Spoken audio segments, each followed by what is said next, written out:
Hello guys, if you are facing that you want to clear your history on ChatGPT, here the right video for you. Here I will show you the steps how to delete all the history of your chat on ChatGPT. So I'm using mobile version here. I'm using Android, and then it's supposed to be similar if you are using PC or using iPhone. So here open the ChatGPT.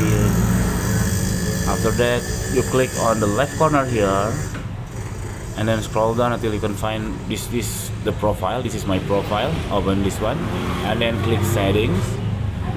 After that there is an option of archive all chats. Just press this one, or delete all chats. So I do prefer archive all chats first, and then later maybe perhaps I need it, I can recall it back. Or if you want to really clear your history of chat, you just delete all chat, and then your ChatGPT will start it over again, and you are good to go. Okay, that's it. This very simple tutorial. If you think this content is helpful for you, please subscribe our channel. Thank you for watching. Bye bye.